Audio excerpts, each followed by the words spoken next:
And welcome to the regular meeting of the Kernersville Board of Aldermen. Today's Tuesday, May 5th, and we're happy to have you joining us here tonight. We'll begin by calling the meeting to order, followed by the invocation by Pastor Chris Booth of the Crossing Church, and then the Pledge of Allegiance. Welcome, Pastor Booth. Thank you. Let us pray together. Father God, we thank you so much for the opportunity we have to come before you now with the freedoms that we have in this country. We're thankful for the men and women and all those who have fought so bravely to secure those freedoms. Lord, we also look back and we thank you for the generous and beautiful weather that you provided us this past week for our Spring Folly event, for the opportunity it provided for people to come and be a part of this great place we know and love. Lord, we also recognize this truly how blessed we are today, just to get up, just to be here, just to be out in creation. Lord, again, there's so many things that we have to be grateful for. And so help us, Father, to be grateful of all the many blessings that you give us. And Lord, we also recognize that we have challenges and we have things that we need to discuss, matters that we need to make decisions on. And so, God, I pray that every man and woman who sits in a place of position or comes before this board tonight, Lord, that we would seek your wisdom and discernment, that, Lord, we would ask for your favor, and that, Lord, everything we do and say honor you. We pray this in Jesus' name. Amen. Amen. Thank you, Pastor. Please join me in the Pledge of Allegiance. I pledge allegiance to the flag of the United States of America and to the republic which stands, one nation, under God, indivisible, with liberty and justice for all. Thank you. You may be seated. So it's our great honor as a town and for myself as mayor to recognize important occasions, significant contributions, and notable efforts by way of a proclamation. And it's a pleasure of this board to be able to adopt resolutions in support of significant occasions. So we have two such ceremonial presentations on the agenda tonight. So the first is a presentation of a proclamation for Public Services Week. And as you know, those who come to our meetings regularly or watch them, we recognized telecommunicators and community development staff and firefighters and police officers and many of our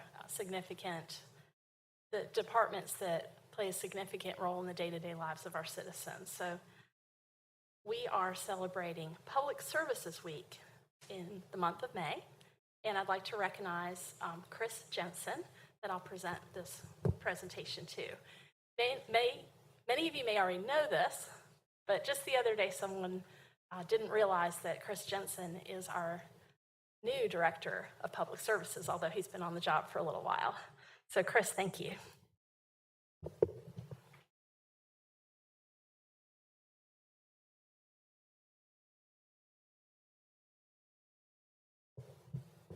I think people in the development community knew you more from the Community Development Department, but Chris brings a very good background to be the director of our public services and helped to, with his staff and support from the rest of the town employees, helped us navigate that very challenging winter situation we had with the snow, the ice, and then more ice and more snow that seemed to go on for a really long time. But we appreciated all of that and all of the things that you do as the director of the department.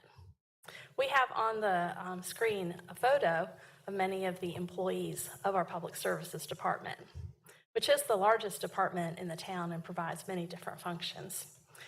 Whereas the Public Services Department provides services and infrastructure that are an integral part of our daily lives and are critical to addressing the needs of a growing community, whereas Public Works or Services Departments encompass multiple disciplines delivering a wide range of services, our town's Public Services Department provides the community with roadway construction and maintenance, residential and commercial sanitation services, recycling, fleet maintenance, facilities maintenance, and stormwater management services.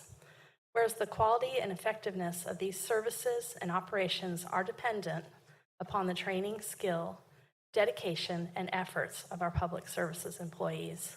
And I would like to note, in Kernersville, it's very special because we have generations of people who have worked for our public services department. Whereas the health, safety, and economic vitality of this community greatly depends on these services and operations. Whereas the support of an understanding and informed citizenry is vital to the efficient delivery of these services and operations. Now, therefore, I, Dawn Morgan, Mayor of the town of Kernersville, do hereby proclaim the week of May 17 to 23rd as Public Services Week in the town of Kernersville, and call upon all citizens and civic organizations to acquaint themselves with the issues in providing the aforementioned services and to recognize the contributions which public services employees make every day to our health, safety, comfort, quality of life, and overall vitality of the community. And I would also note that if there is an emergency in the town, they are also right there responding with the police and the fire to help keep our citizens safe. So we recognize and appreciate all of the many wonderful employees in our public services department. So Chris? Say a couple words. Sure. I'm an engineer, so I typically have notes. Thanks, Mayor, for your kind words in the proclamation, which we'll display proudly. And thanks to the board for your support over the years, and to manager and HR department for recognizing our employees all year long. Super appreciative of that. But most of all, I really want to thank our public services employees and staff for their tireless efforts. It doesn't go unnoticed, but they are generally working in the background. A lot of people get used to seeing them if they go to a lot of events, but a lot of times you don't see what they get to do. While they are maintaining roads, service vehicles, managing essential infrastructure like the building we're in right now, they're over doing carpet cleaning right now. Protecting our streams, environment, managing sanitation, responding to storm impacts, assisting with special events and projects, organizing plant giveaways. If you haven't taken advantage of that, that's always popular. And so much more. They play a vital role in our community, and often, like I said, working behind the scenes. They really do make Kernersville a great place to work and live. And I also want to thank their families for their support when they work through the night responding to storm events and working late into the night to support events like the concert the other night and the Follies. They work really late. They're the last ones to leave typically, except for maybe the chamber. But it really, thanks to them, and thanks to everybody for their support, and thanks for the proclamation. Appreciate it. You can shake hands if you want to.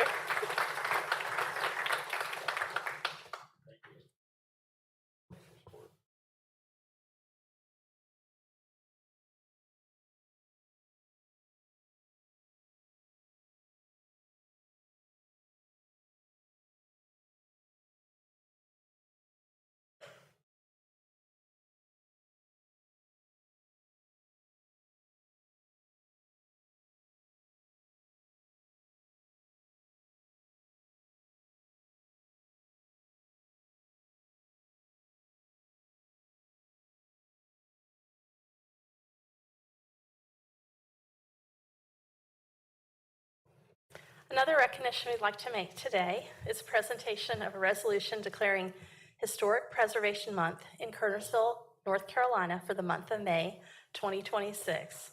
The Board of Aldermen unanimously adopted this resolution at an earlier meeting. Whereas the town of Kernersville joins cities and counties across the United States in a nationwide celebration of Historic Preservation Month.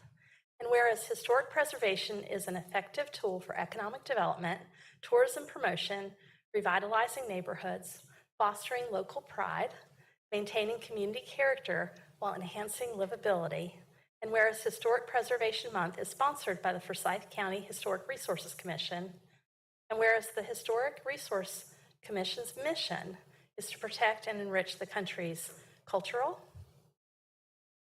historical, architectural, and archaeological heritage focused on Forsyth County through the identification, designation, and preservation of historic resources. And whereas the Historic Resources Commission strives to preserve, promote the use and conservation of historic properties for the education, pleasure, and enrichment of the residents of the town of Kernersville and Forsyth County. And whereas the Historic Resources Commission strives to educate the public about the history of Forsyth County's built environment, both extant and gone, and to amplify the voices and stories of persons and places traditionally excluded from the historic preservation narrative.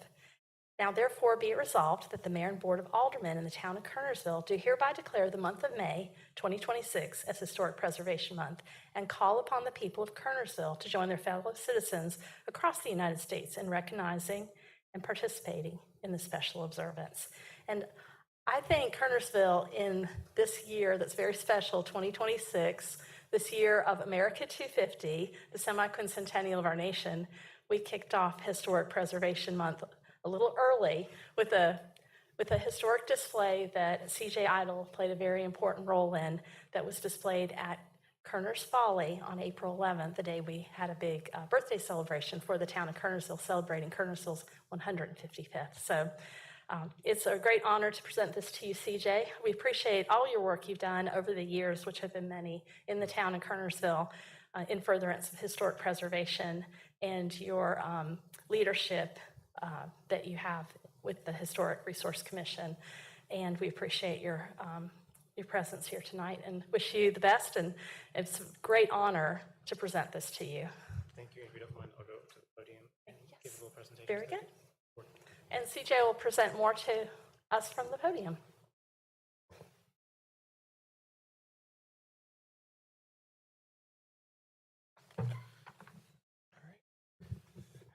Mayor Morgan, Town Aldermen, town staff, thank you for this opportunity and for this wonderful resolution supporting Historic Preservation Month. Tonight is a little bit bittersweet. As some of you know, I've been on the Historic Resources Commission now for almost 7.5 years, chairing the commission for the last 2.5.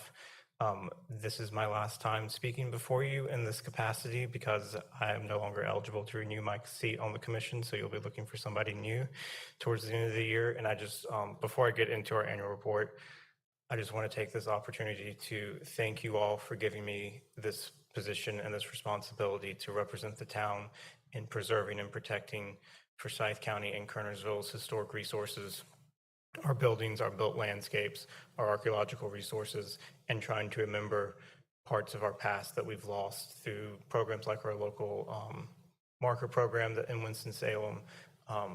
And it's just been such a great opportunity. I will fully admit 7.5 years ago, I took this position selfishly, trying to advance my own career in preservation and history.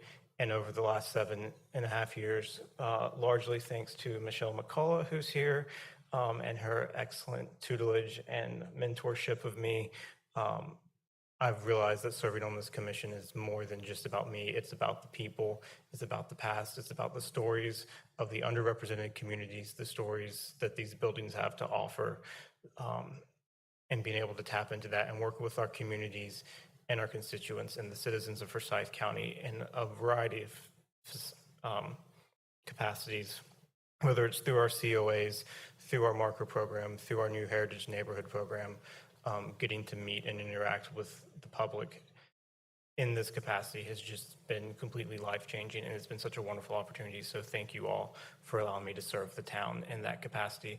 And thank you to Michelle for helping guide me through this whole process. And hopefully she'll have the same luck with Isabel Coletti, our new staff member at the HRC. My goal has been to try to make Michelle cry, and I haven't quite succeeded yet, but I still have a few more of these events to go through before I'm done. At your seats, you should see our annual report for 2025. And just a couple of things to highlight how we've given back to Kernersville in 2025. About this time last year with the Taste of History program that the Kerner's Folly does on the first Saturday of the month, Michelle came out and did a preservation program discussing what the HRC is, some of our programs, the local historic landmarks, the marker programs, and kind of walking people through that. And as part of that, we developed this new walking tour program, which should also be at your desk, with Kernersville being our pilot town to develop these programs. We've now done Bethania, Walkertown is in process, and we're looking at doing the rest of the municipalities in Forsyth County, but Kernersville was the first. And we really highlighted the local there's a couple of local historic landmarks down there around the Folly that are all related to the Kerner family. So we really highlighted that. And it's a nice little walking tour you can do anytime. You don't need a guide. You just pick that up, and there's a little QR code that takes you to the HRC's website so you can learn more about the buildings you're seeing on that walking tour. And then we've been working with the Folly to help them with their restoration work, some of their public programming. So I know of a few other things that are coming down the line that may happen after I roll off, but we're still working with the Folly, and hopefully we'll get some other of the local landmarks. I know a couple of them have been up for sale recently, so maybe with new ownership, we can work with them to try to continue to preserve and protect Kernersville's built landscape. So I'm here if y'all have any questions about what we do or would like to know more about preservation, how you can be involved. I'm here to answer any questions y'all might have.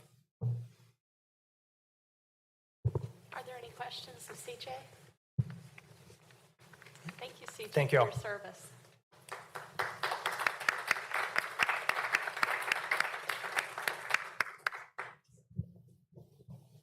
All right, that brings us to our regular agenda.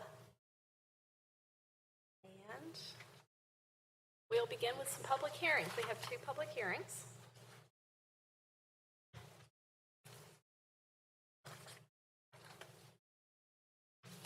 We do have a public hearing policy. When an agenda is denoted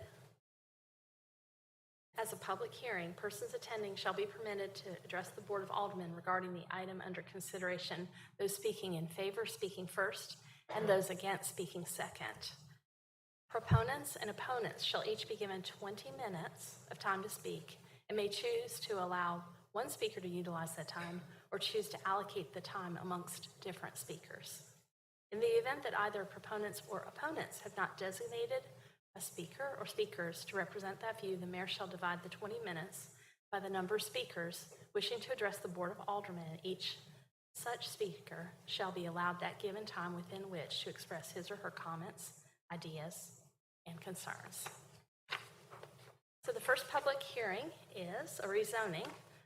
It's Amanda Hoderine, agent for owners, SEBRKV SC LLC, for properties located northeast of the intersection of Old Winston Road and Greenfield Meadow Way, and northeast of the intersection of Old Winston Road and Market View Drive, containing 13.393 plus or minus acres. It's on our zoning docket K740A1. And item A1 is consideration of an ordinance rezoning said property. It is a public hearing, so if you're wishing to speak at the public hearing, if you could please sign up in the back and give the speaker card to our town attorney, Ed Powell, who's sitting here at this front table. Ms. Garner does have a presentation, so I'll recognize Catherine Garner, the director of our Community Development Department. Good evening, Madam Mayor and Board of Aldermen. Tonight's first rezoning is for Main Street Shopping Center. It is to incorporate some additional uses into the approval that has led to the development of the shopping center. It does not include those 2 out parcels, so you'll see the property that is in question in red. Surrounding zoning to the north is RS12, that's Pope Park. To the east, across Southern Street, is institutional and public, and RS12. South, across Greenfield Meadow Way, is general business special and highway business special. And then to the west is RS12 and limited office special. So it is kind of right there as you head down South Main Street into the commercial corridor, but set off of South Main Street at the roundabout. Surrounding properties are designated as mixed use with some environmental protected along the northern property line. That's where there is a creek back there, and that is along the greenway. The mixed use designation is intended to accommodate a variety of uses, including residential, commercial, office, and industrial.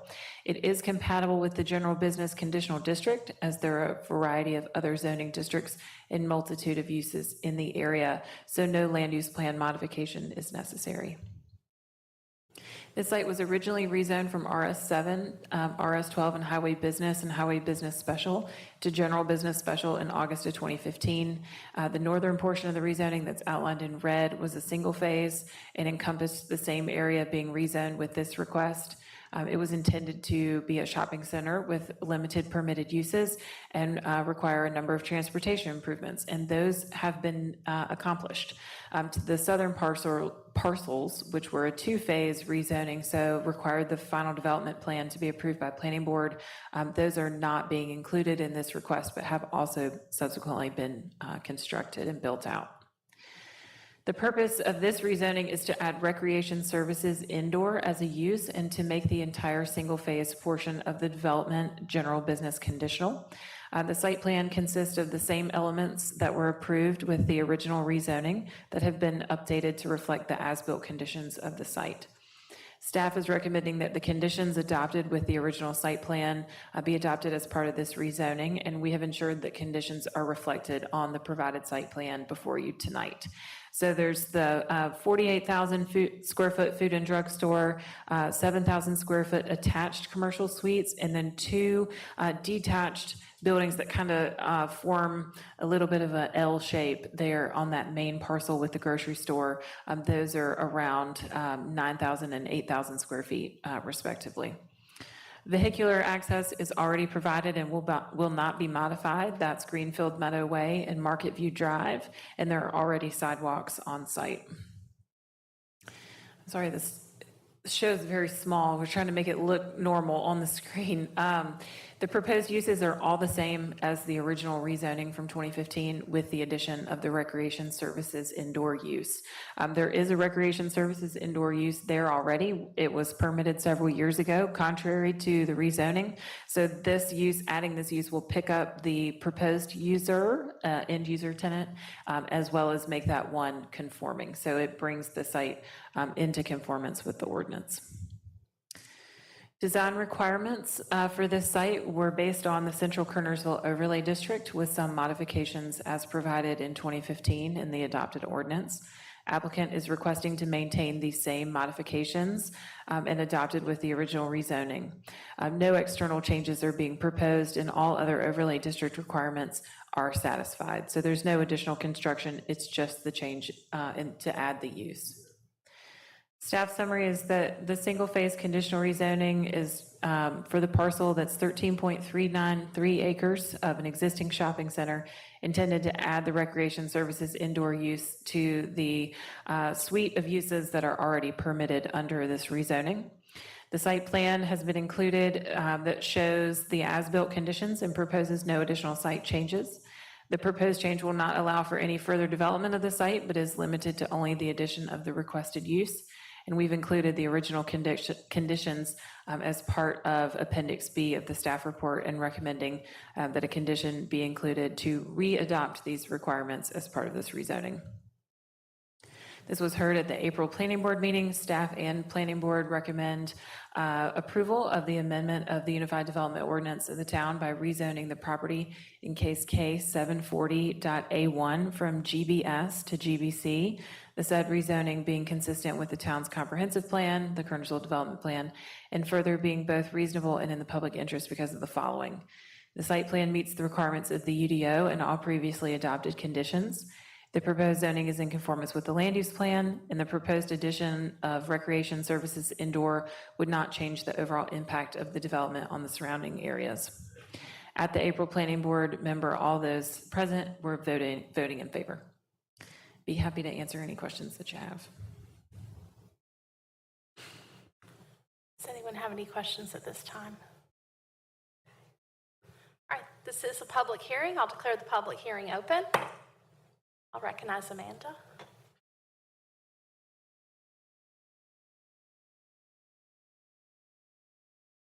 Good evening.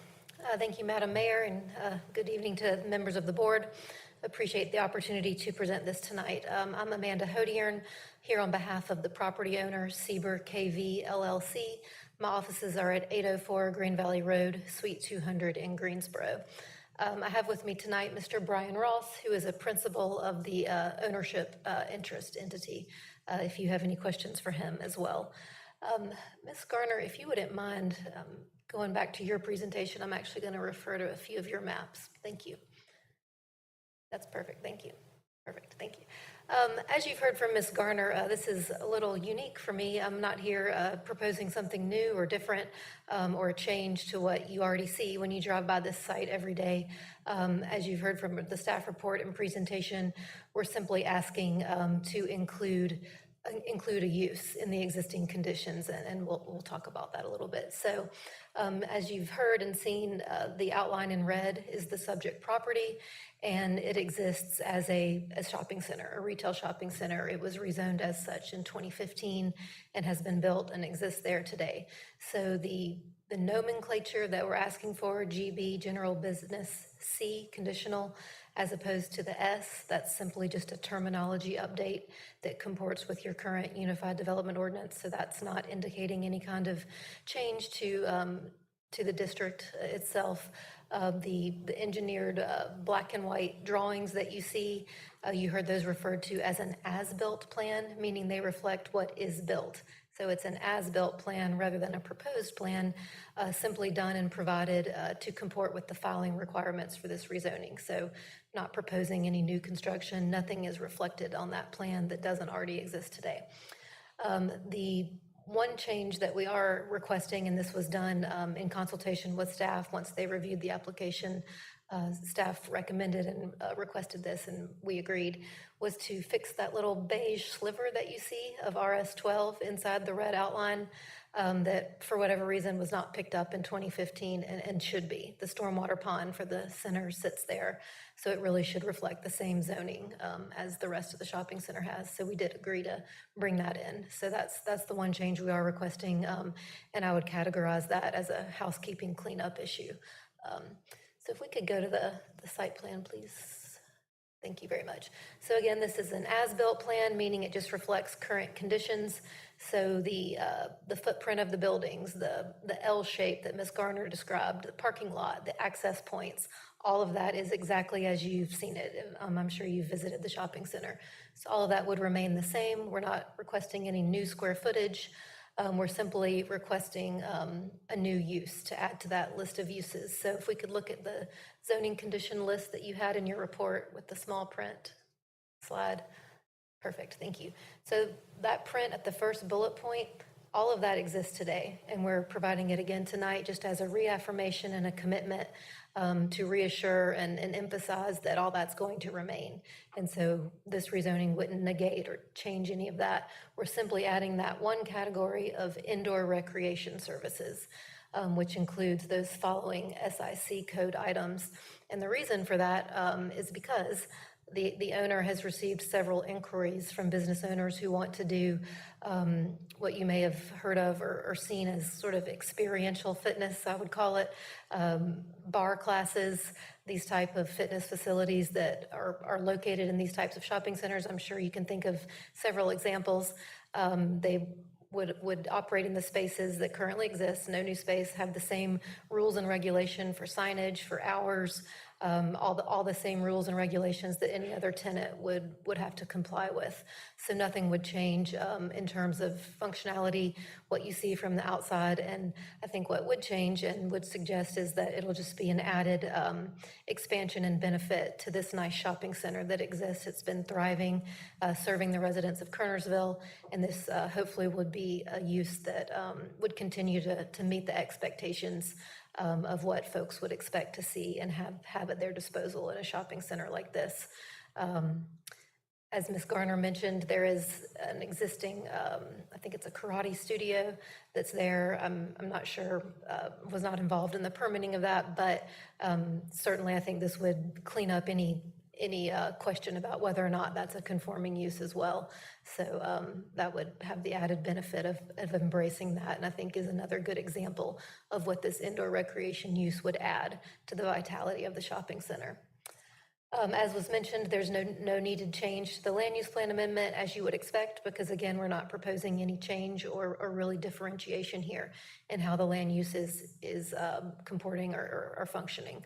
So really just a technical request to be able to allow the type of use that I think is certainly reasonable and in keeping with the functionality of the shopping center and what we would hope to be able to provide the clientele. So with that, I'm happy to answer any questions.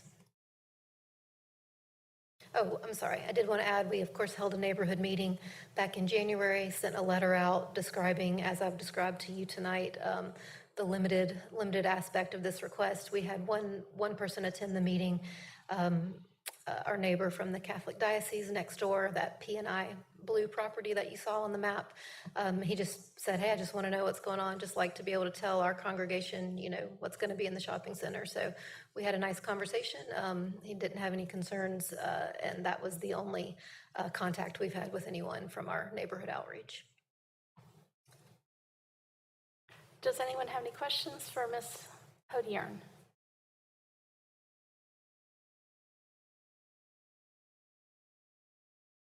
Well, I'm here if that changes. Thank you. Thank you. Is there anyone else who'd like to speak in favor? Seeing none, is there anyone here who'd like to speak in opposition? Seeing none, I'll declare the public hearing closed.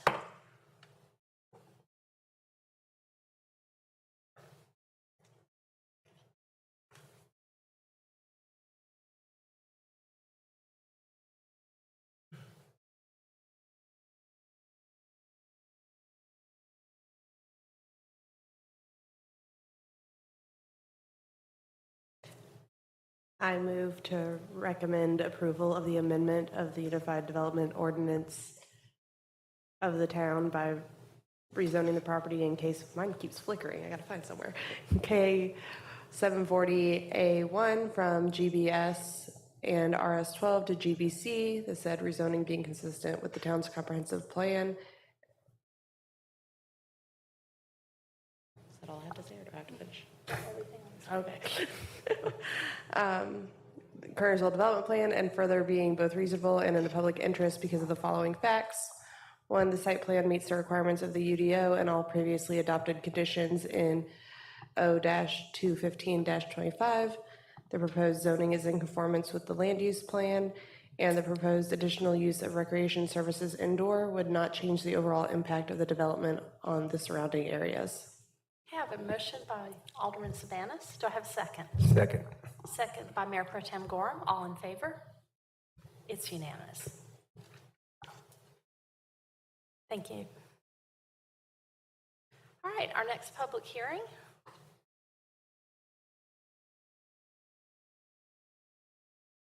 is item B. It is also rezoning.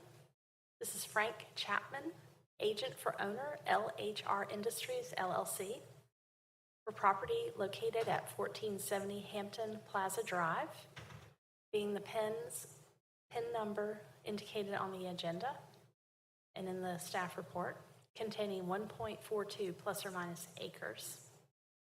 Zoning docket K 547A10. And then consideration of the ordinance rezoning said property. We also have a presentation by Ms. Gardner, so I'll recognize Ms. Gardner at this time.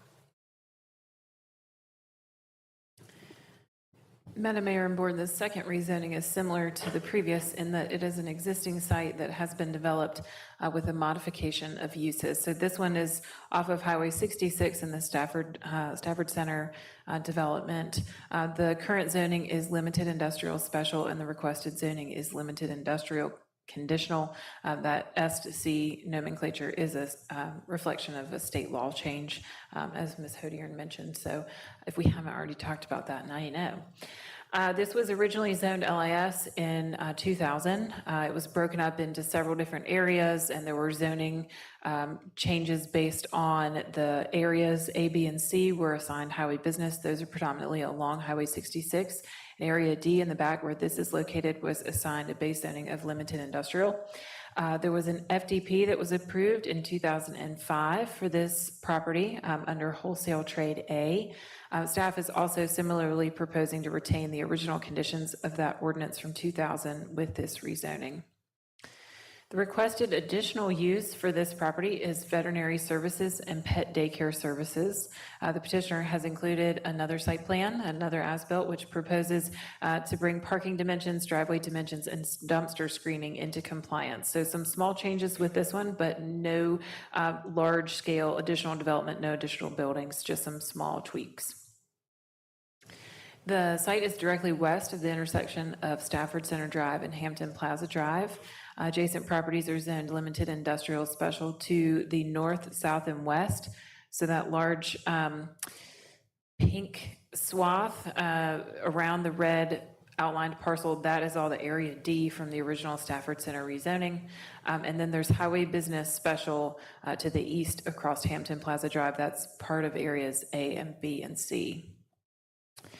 The applicant's proposed uses include the uses originally approved, as well as the two new ones, the veterinary services and pet daycare services. So similar to the previous case in that no major modification of uses, just adding two more. The site consists of one existing building accessible from Hampton Plaza Drive. There is an existing sidewalk connection, and there is an existing street yard. 23 parking spaces are provided. The petitioner plans to update the striping to meet minimum dimensional requirements of the UDO, and the drive aisle will be one way around the building to meet aisle dimensions and two-way in front of the building. A crosswalk has been provided from the front facade of the building to Hampton Plaza Drive for safety of pedestrians.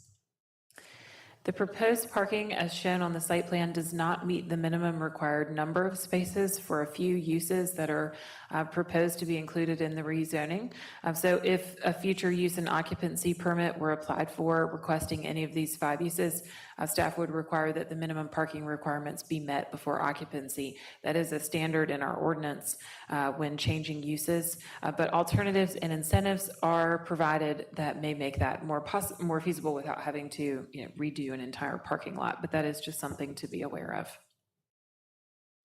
The current land use plan designation for this site is industrial, which is defined in the land use plan as areas established to provide areas for manufacturing, distribution, office, and business service provider uses. The areas also provide locations for business and industrial parks. The requested uses, including in the rezoning petition, are permitted uses for all the properties zoned limited industrial, a zoning district associated with the land use plan designation of industrial. So similar to the previous, no land use plan amendment is required. This was also heard at the April Planning Board meeting. Planning Board and staff recommend approval of the following motion. Move to amend the Unified Development Ordinance of the Town of Kernersville by rezoning the property in case K574.A10 from LIS to LIC. The said rezoning being consistent with the town's comprehensive plan, the Kernersville Development Plan, and further being both reasonable and in the public interest because of the following. The proposed zoning remains in conformance with the land use plan, and the requested uses comply with the original rezoning's vision of limited industrial uses set away from the major thoroughfare. And the petitioner has requested the adoption of a site plan to bring the site into conformance with the parking and screening standards of the Unified Development Ordinance. We are also recommending approval of the site plan and the conditions as presented in the staff report. Planning Board also voted unanimously in favor of this request at their meeting in April.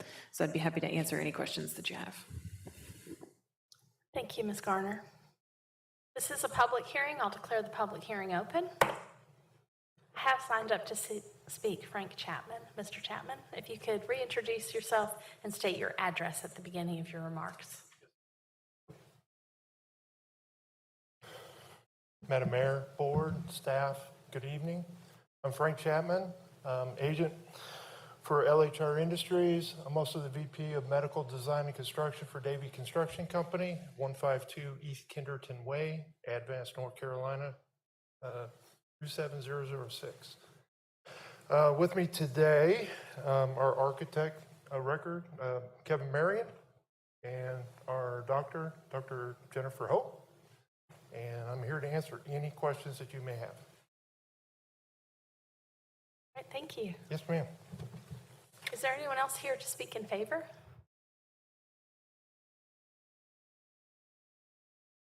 You can sit down. Thank you.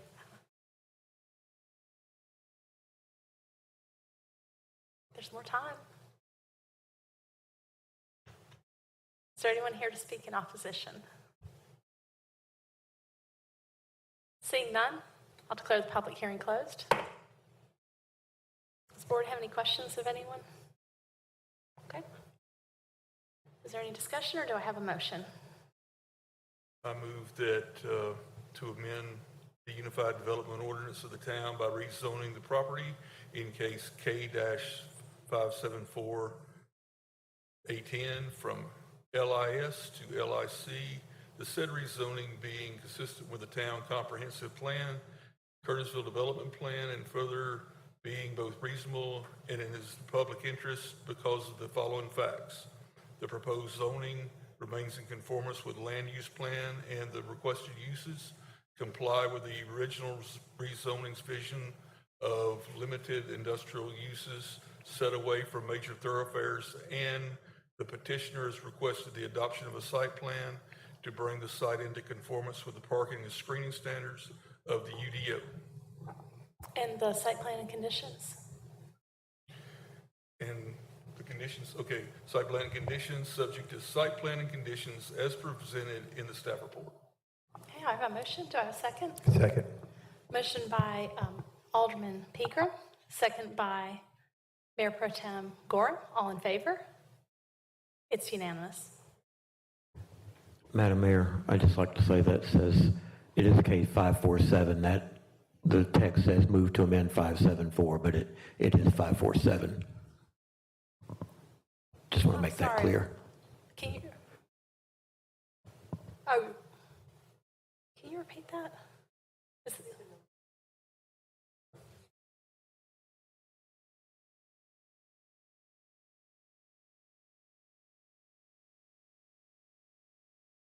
It's K-547.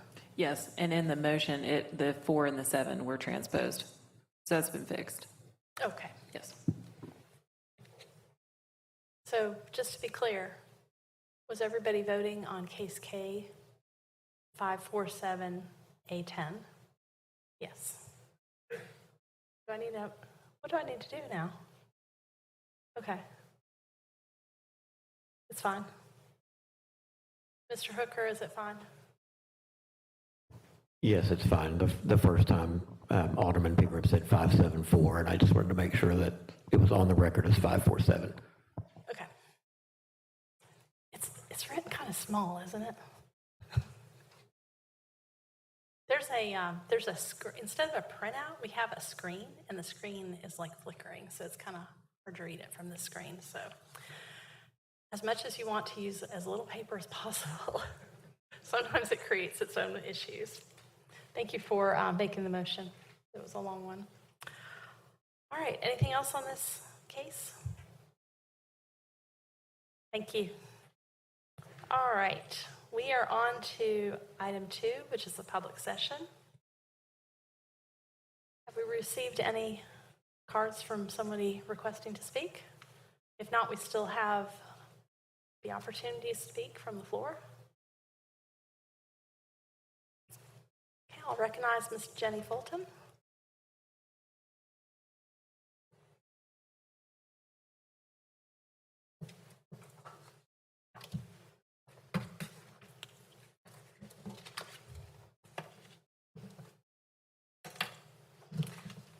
Good evening, Mayor and Board of Aldermen. My name is Jenny Fulton. I live at 709 Oakhurst Street here in Kernersville. I respectfully ask that my public comments be added to tonight's meeting minutes and included in the public record. Curtis, you want these? Please? Thank you. I try to make it easy and print it for Keith so he doesn't have to deal with it. So thank you. Okay. First, I want to say that I appreciate your public service. I know serving on this board is a time and commitment. Tonight, I want to explain a couple things about our tax rate, swimming opportunities in Kernersville, and just about the board's priorities and who's paying attention for the taxpayers. Because after last week's meeting, I took several phone calls. A revenue-neutral tax rate is the rate that would bring the same amount of property tax revenue after a revaluation, not counting the new growth. In plain words, it's the rate that keeps the town from collecting extra money simply because property values went up. That matters because in 2021, a revaluation year, the revenue neutral tax rate was 49.85 cents, but the adopted tax rate was 58.4 cents. Then last year in 2025, another reevaluation year, the revenue neutral tax rate was 46.5 cents, but the adopted tax rate was 50.9 cents by the Board of Aldermen. Those numbers matter. They show that in a revaluation years, Kernersville taxpayers were charged more than the revenue neutral rate. So in reality, taxpaying citizens have been paying more for years. And this is especially important when we're talking about a community pool with a reported price tag of $16 million and a maximum capacity of around 300 people. I want to address that the police are essential. The fire department is essential. Public Works is essential.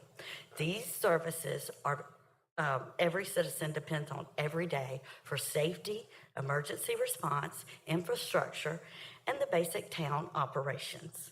A community pool may be nice to have, but it's not equal to our police, fire, or public works. And it's definitely not an essential. I also want to address swimming and water safety in Kernersville. If swimming lessons and pool safety are being used to justify this project, then we should look, and you probably already have, but let's just go with it, at what's available in Kernersville. And I took my time to verify that these opportunities are actually available in Kernersville. The YMCA does provide swimming lessons and free pool safety opportunities in Kernersville. In fact, there's a program that every second grader at the Kernersville Elementary and Cash Elementary have the opportunity, with their parents' permission, in pool safety and free swimming lessons right here in Kernersville. So if water safety is truly the concern, then the town should consider most fiscally responsible how to support that goal. $16 million can pay for a lot of swimming lessons and pool safety programs in Kernersville. It can do all of that without building a pool, without taking on years of operating costs, maintenance costs, liability, and the long-term financial obligation that'll be putting more pressure on taxpayers for years to come. My concern is not just the pool. My concern is communication, transparency, and our priorities. Citizens are asking questions, and we deserve clear answers. We deserve to know whether the tax rate's going up, the budget will be cut, why major spending decisions are moving forward when taxpayers are already feeling the burden of rising costs of living every day. You know, the town's currently being sued, over a project at Caleb's Creek. That's information that should be shared. Public comments should not feel just like a formality. Citizens who are, concerned should really be followed up with. We want to know your thoughts. We want to know, especially when major financial decisions are being made, and I don't feel that we've been clearly explained the taxpayer implication. So tonight, I am asking the board to really take citizen concerns seriously. Let's communicate a little better. Let's be transparent about taxes, lawsuits, development decisions, and major spending, especially with the upcoming budget that has to be approved in June for 2026 and 2027. Because before you ask taxpayers for one more dollar, we deserve to know who's paying attention. Thank you for your time.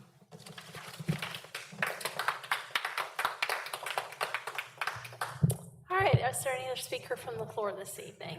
Speakers from the floor can address items that are not otherwise included on the agenda for the evening. Are there any other speakers from the floor? All right, seeing none, we'll move on to item B, consideration. Madam Mayor, I would like to correct one statement Go that ahead, I think Mr. Ms. Swisher. Fulton was inaccurate. in what she said. In fiscal year 21-22, in the last revaluation, the revenue neutral rate was not 48 cents, and the tax rate was not set at 58 cents.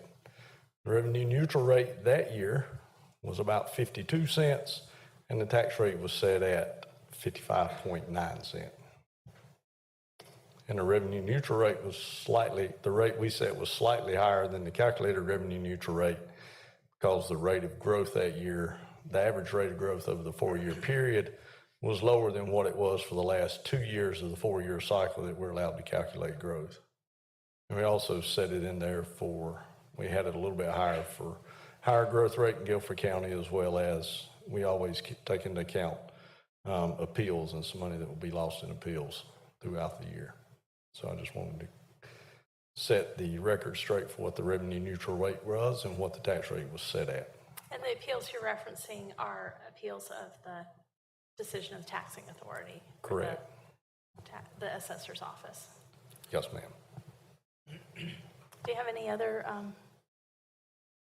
thing you wanted to say? No, that was all. I just wanted to Okay. have the record straight on what the tax rate was. Okay, thank you. All right.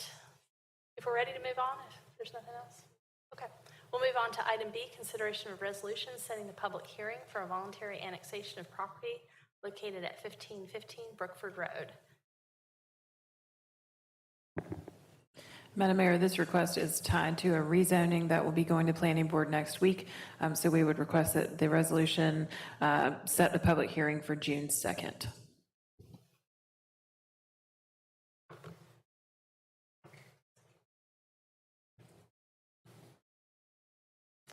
All right, that is the first Tuesday of the month. Do I have a motion? So moved. Got a motion by Alderman Sabanis, Second. second by Mayor Pro Tem Gorham. All in favor? It's unanimous.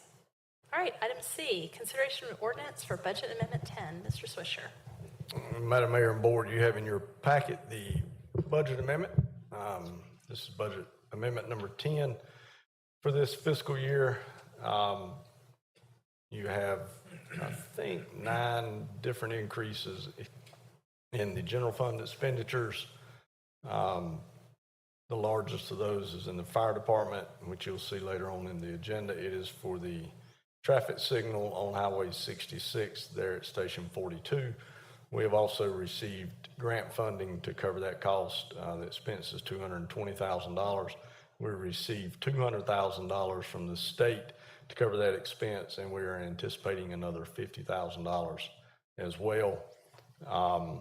You have an increase in the Public Services Central Maintenance Division, $65,000 to cover the cost of gasoline and diesel fuel. We have an increase of $48,000 in Parks and Rec to cover porta-john replacements and pitching mound replacements. We have an increase of $187,000 in governing body for outside legal fees, and we have $52,000 in IT to cover the purchase of cybersecurity firewall upgrades, and we also have an offsetting grant for that. So in our revenues, you see the revenues there as well. It's what I just mentioned, $52,000 from the Department of Public Safety for the firewall upgrades, $200,000 from DOT for the Station 42 signal, a reimbursement from DOT for $77,000 for the Harmon Lane sidewalk project, and $7,000 from the Organized Crime Drug Enforcement Task Force to help with some overtime for our sworn officers.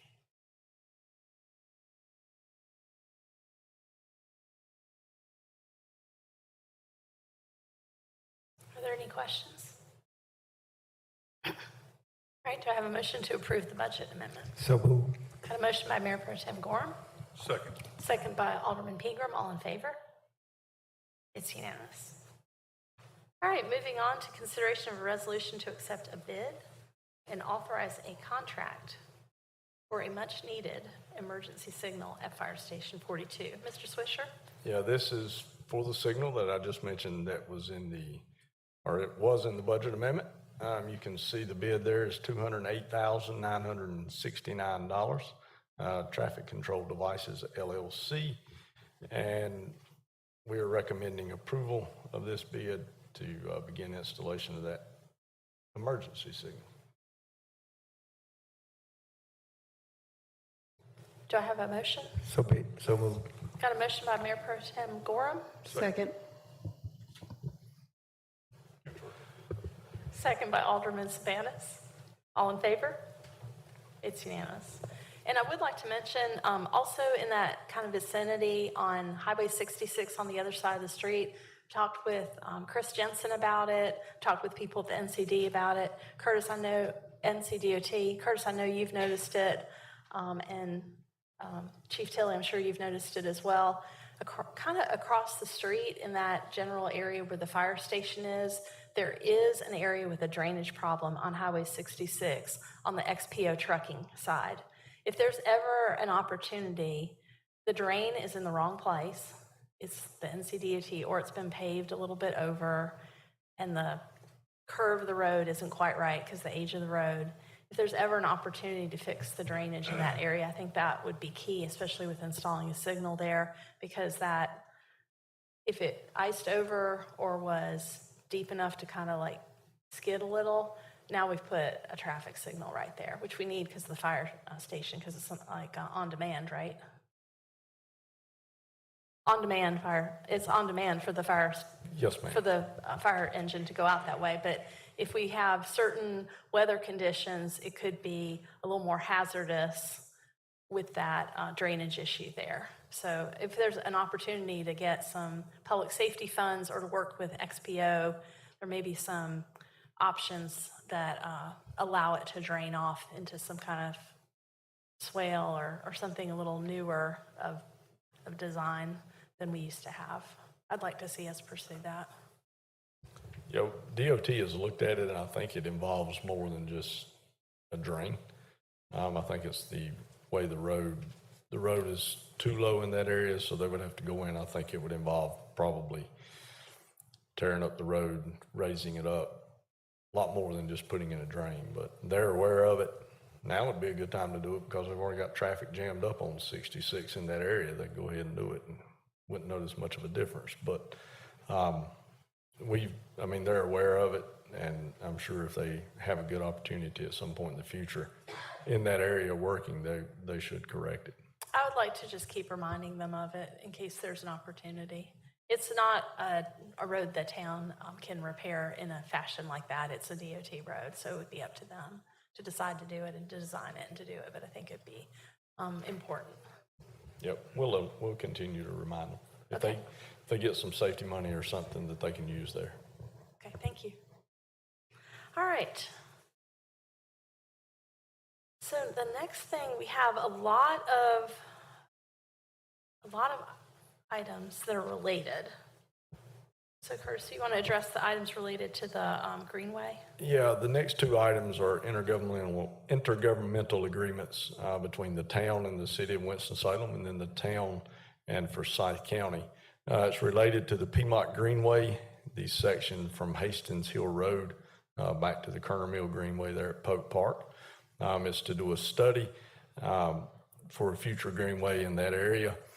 The study, the total is $150,000. We're getting $120,000 in STB GDA funds, and then a $30,000 match from the town and from Forsyth County. So the town will have $15,000, Forsyth County will have $15,000, and then we'll have $120,000 in funding. So the intergovernmental agreement between the city of Winston-Salem and the town is for the town to do the project, and then between the town and Forsyth County is for the funding. So I'll be glad to answer any questions you might have on that. The board approved this, I think, about 3 or 4 months ago to do the study and to enter into the agreement. So this is the finalization of that. We'll vote on them separately. First, I'd like a motion. Yes, ma'am. A motion relating to the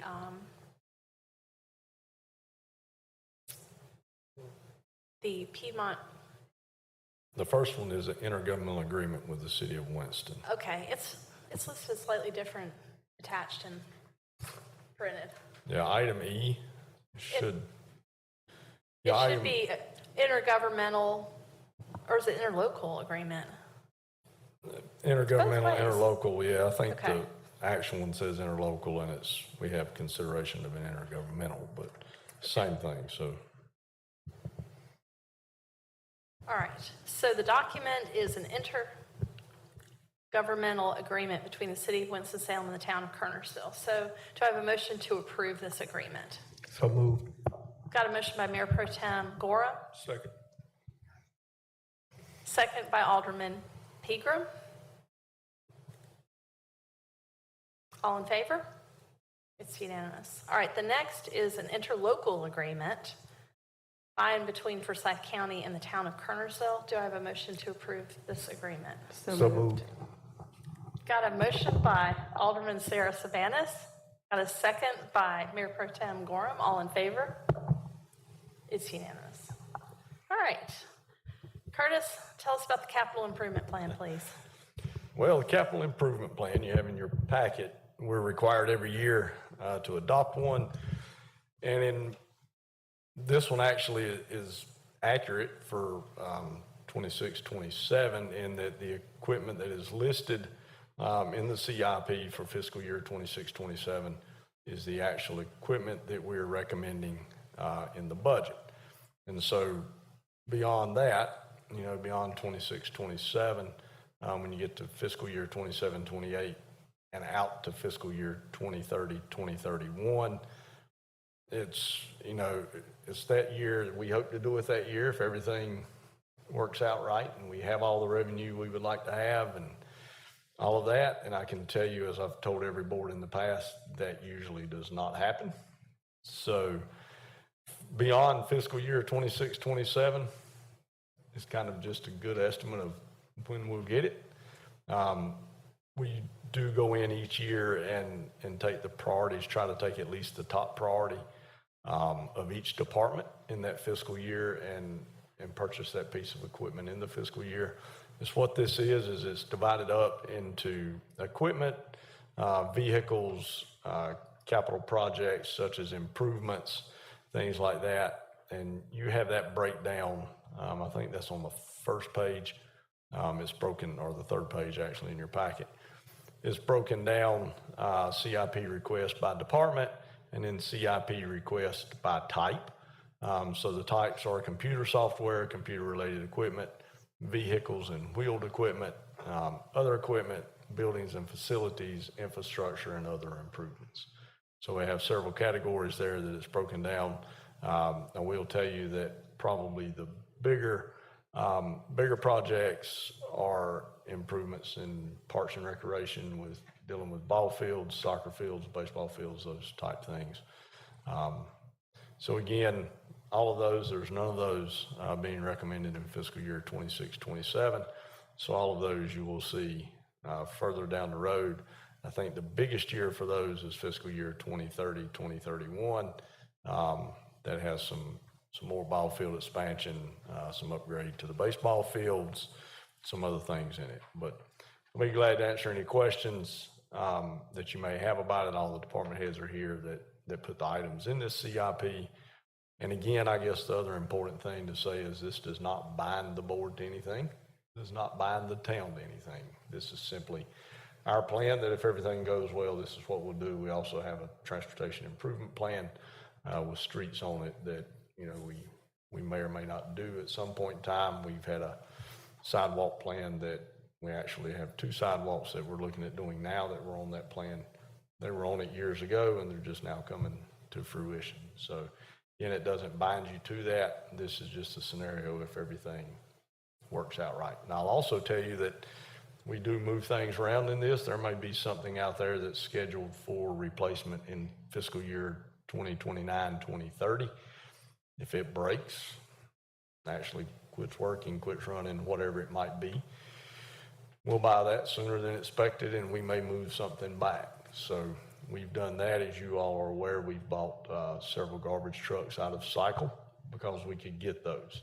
So, if something comes up and it's available and we've got one that we're starting to have some trouble with, we'll go ahead and buy it early. But this does prioritize it for the department heads and for myself to know, hey, this is a priorities anyway.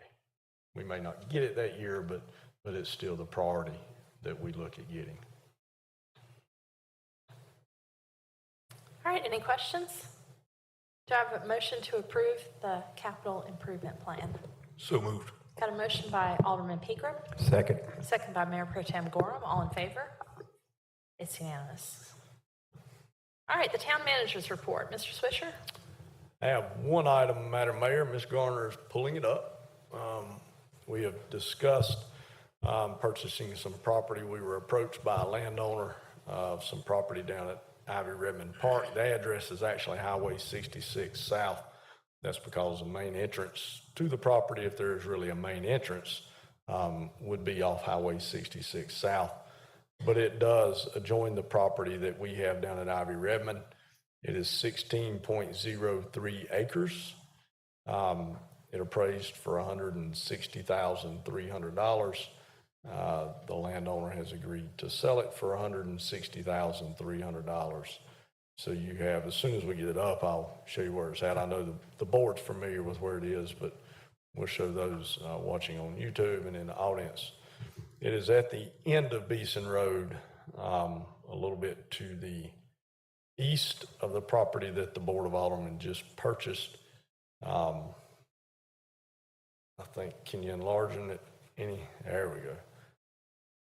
So it's the part that is, those are supposed to be straight orange lines, but I free-handed them so they're kind of squiggly, but the parcel with the squiggly orange lines across it, as you see in the upper left-hand corner, that is the existing baseball fields and maintenance building at Ivy Redmond. So you would go down Beeson Road past the existing baseball fields, and this parcel is on your left. The town currently owns all of the properties surrounding this parcel except for the two to the left of this parcel with the purple dots.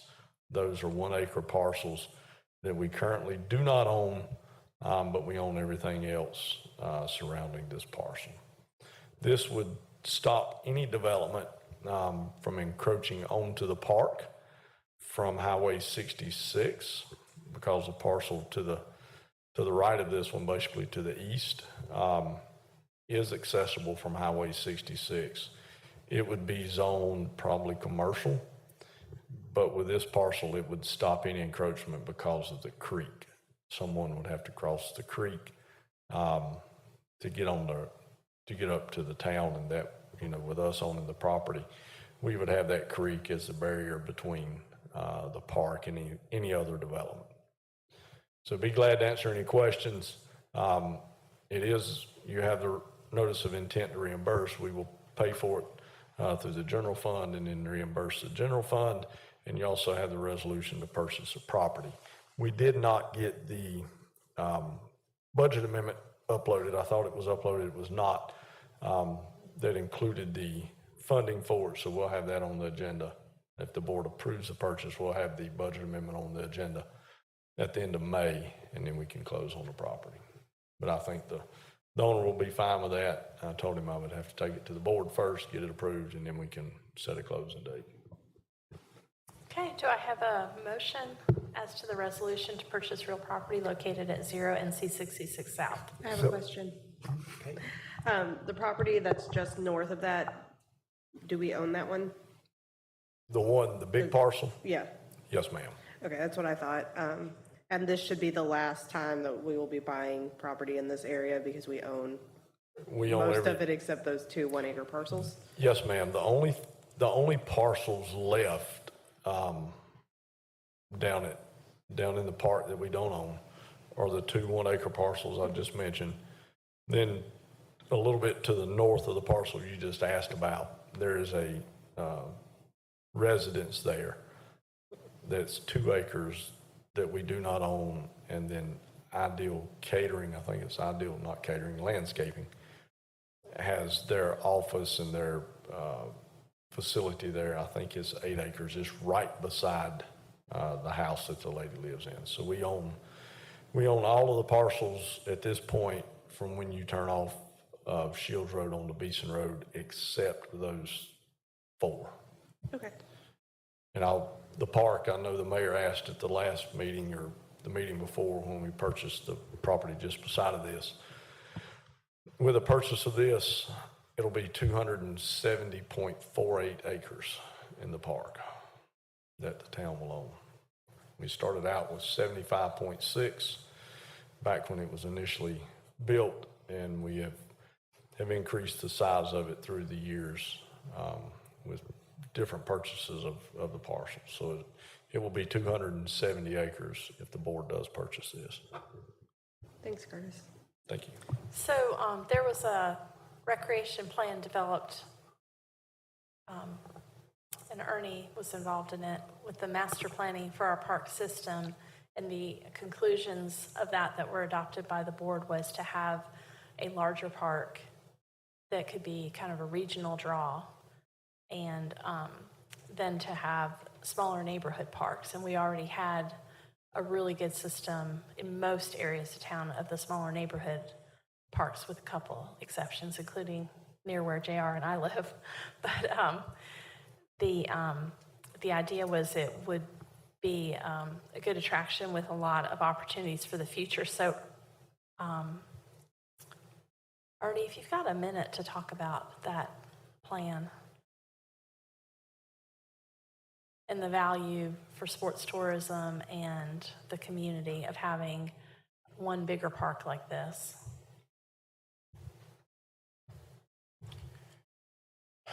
So let me begin with the conceptual system-wide plan for Parks and Rec. We did identify in that plan 2 additional small parks, nothing more than an acre, acre and a half, just to have some recreation available to folks going out towards the west as we grow. But they did identify Ivy Redmond to increase in size, to land bank as much green space as possible, so that we can continue our journey into the youth sports tourism, along with combining that sports complex with some additional, what I call passive recreation, playgrounds, walking space, walking trails, those type of things for folks to walk, recreate, but also to have local leagues, local programs of different sports. So that just continues with our master plan overall. So it's just, these purchases have been in accordance with a plan that was developed Correct. with a lot of citizen input and consistently followed over many years Correct. now. Many years. So this has been an item on our needs assessments for 2002, 2009, 2012, 2024. It's repetitive over and over and over again. The impetus to continue building out the sports complex, but also our ventures into sports tourism. And to answer the question about the impact, 2 weeks ago I was in Vegas, and they had a report on where North Carolina ranks in terms of sports tourism in the country. North Carolina is number 6, and right now youth sports is responsible for $7.8 billion in our state economy. So it's bigger than professional sports. So that's kind of the impetus into what we're bringing into Kernersville, is that tourism dollar to keep our hotels full, our restaurants full, gas sold, retail shops going. So that's the important piece. Okay, thank you, Ernie. You're welcome. All right, so we've talked about this resolution, but we still need to vote on it. So do I have a motion as to the resolution to purchase real property? Do I have a motion to approve or a motion to deny? What do you all want to do? So moved. We want to approve it.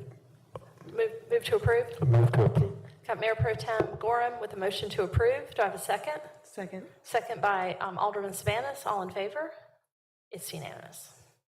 All right, so that puts us to the consideration of a resolution declaring a notice of intent to reimburse for the purchase of real property. As Mr. Swisher explained, it's how we work this into the budget as an annual payment.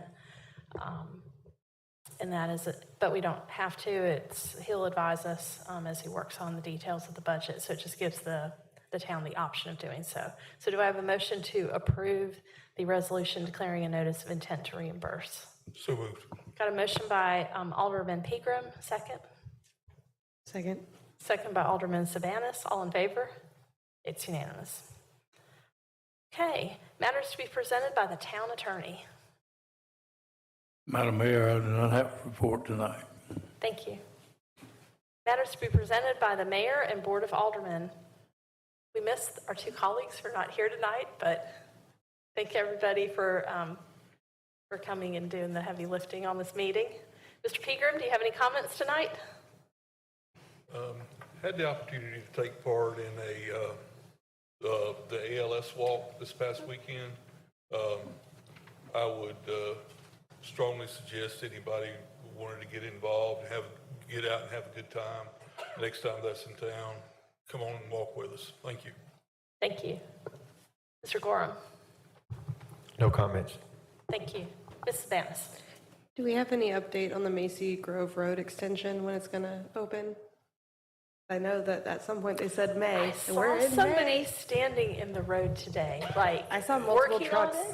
And I think he was like letting vehicles that were authorized in and keeping onlookers out. So it looked like a good positive sign. And it looked like there's another sign on the side of the road going towards Pine Grove Church. Yeah. That's a new sign It with a does. burlap sack over it. So things are looking a little better. Yeah, they are out working on it. They've managed now to jam up traffic on the north end of town and the south end of town with no break in sight, I don't believe. But I think the last I heard, they're still looking at May or June. I've not heard anything any different. I mean, it's almost done. I mean, literally, there's probably only a section, maybe 100 yards or so that's not done. And it's no longer a dip. I mean, it has, or did have, gravel covering it and everything like it was, they were waiting to pave it over. So I haven't been down it in probably 3 weeks. So I need to go back down it and see what they've done. So I'll try to do that and have you a little bit better update at the end of the month. Maybe it'll be open at the end of the month. We can hope. Hopefully. We can dream. It'd be nice, and then we could all see what it is. But it's pretty close to done. I know when they had, it was back last spring, and in the wintertime, they had made some improvement, and then I went back through there, and it's like, they kind of went backwards a little bit. But I think they had some issues kind of in the middle of it, the part that you can't see, with some drainage. Yeah, I got a steep hill, had some drainage issues. I think they hit some rock and everything else. So when I was down it the other day, they just needed to put the asphalt on it. They were still had right much asphalt to put down in that section. Had to raise it up a little bit and then put some asphalt.